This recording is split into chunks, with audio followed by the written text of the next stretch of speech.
Baba, good afternoon. Ejo, kini orúkọ yín? Èmi ni Adesina Ade Osun, Baale Olosun, níwájú Alaafin kú bàbá yèyé. Kábíyèsí o. Thank you, Baba. Baba, when you give Ibori, to whom you give Ibori?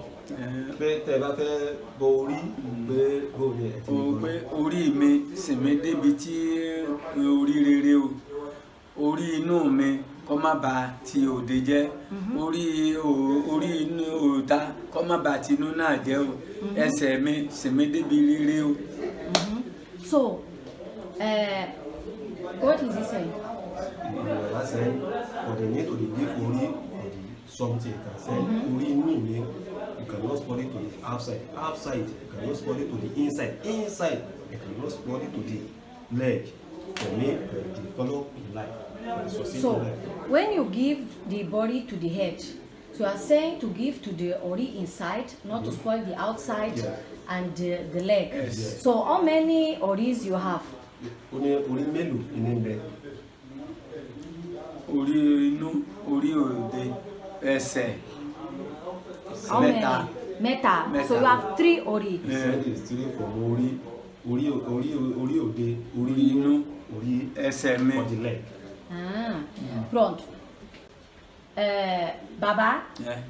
when you do Ibori, what are you worshipping?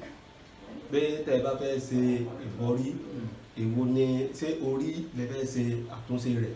Orí la fẹ́ ṣàtúnṣe rẹ̀. What is Baba saying? He said the need to the for the orí for the need to the Worship. worship. Pronto, eu perguntei o que é que se cultua no Bori e a resposta foi que no Bori se cultua a própria cabeça, não é? O Ori. Pronto, eu perguntei ao Babá, que é o Baale Olosun, quando ele, a quem é que é dado o Ibori, quando é feito Ibori. E ele disse que existem 3 cabeças, que é a cabeça Ori Inu, Ori Ode and Ori Esse. São as 3 cabeças a quem se dá de comer. Que ao dar o comer às 3 cabeças, que é para a cabeça de dentro, não estragar a de fora não estragar a de dentro e não estragar a cabeça dos pés. Então é a estas 3 cabeças que se dá a comer quando se dá o Ibori. Baba, when your Orisa Osun, do you worship when you want to give is your Orisa Osun, is he worshipped in the Ibori? Pé tẹ́ bá fẹ́ bọ orí yín ìjẹ́ ẹni lọ bọ́ ní ìdí Ọ̀ṣun tí èsì kò yín gangan lẹ́bọ̀. A jókòó ní bí kan tí èsì pé di Ọ̀ṣun kò ní di ìdí Ọ̀ṣun. A lè jókòó nù lé kan nù ká jókòó tẹ bá rí báyìí. Ètò mo fẹ́ bọ orí mi o. Èèyàn lè bọ. He said he no need. You can sit down there in a temporary for the gift to the something from Ori. It's no need to be going from Osun. So, for me to understand, when you want to Orish, when you want, what I want to know is that when is what I want to know is that is the Orisha for him Osun? Is he worshipped through the Ibori? No. No. He said it's separate. It's separate. You can give Ori for the another something. So Ori yes. Ibori don't have nothing to do with Orisha. Yes.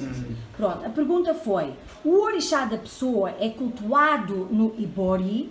E ele disse que não, que é separado. O Orixá é separado do Ibori. O Ibori é para.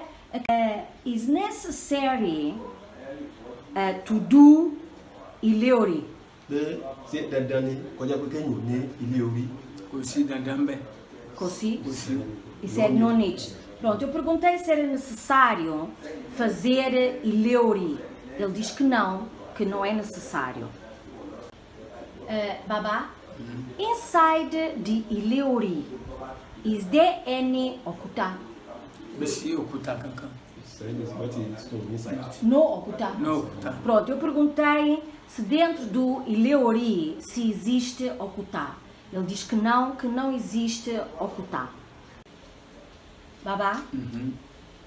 Another question. Okay.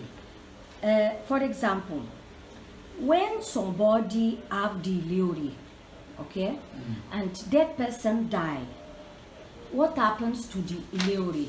Pé téèyàn bá ní ilé orí tí ẹni rẹ̀ tó bá wá kú bó ni ẹ ti fẹ́ ṣe ilé orí rẹ̀. Wọ́n gbé sọ́bì kan wọ́n lè máa bọ́ pé tó orí bàbá òun tó ní kíní ìyá òun tó ní kíní wọ́n lè máa bọ́ pé orúkọ bàbá òun orúkọ ìyá òun bàbá yìí pé ìyá bá ní orúkọ ìyá òun wọ́n máa pé tó ìyá mi o kíní báyìí mo bá bọ́ o wọ́n bá ṣe pé bàbá bá ní èèyàn lè bọ́ pé bàbá mi tó ní kíní mo ń bọ́ o gbèsè fún mi o. He said it like before. The only this somebody can have it from Ile Ori. Yes. So after having from Ile Ori for the die, so these people can is a till until they can say, it's my father, bless me for the long life. He can pray for him. So or his mother, he can talk about your mother for the long life, for the bless me, only thing for the. So after the person die, he keep it for the children. He can keep it, or he can put it outside. Or he can put outside. Yeah. Okay. So, does he have Ile Ori? Baba, do you have Ile Ori? Pé sẹ́yìn gangan ní Ile Ori. Èmi ò ní. He said he don't have it. Pronto, eu perguntei sobre o Ile Ori. Pronto, eu perguntei relativamente ao Ile Ori. Aquelas pessoas que têm o Ile Ori, quando as pessoas morrem, o que é que acontece àquele Ile Ori? Ele teve a dizer que antigamente, que algumas famílias tinham o Ile Ori, que quando a pessoa morria, havia duas possibilidades. Umas pessoas deixavam para os filhos e os filhos iriam lá, colocar um obi e pedir bênção ao pai e à mãe que já tinham partidos. Outras pessoas deitavam fora. E eu perguntei se a família dele tem Ile Ori. Ele diz que não tem Ile Ori, que a família não tem, que nem toda a gente tem o Ile Ori. Baba,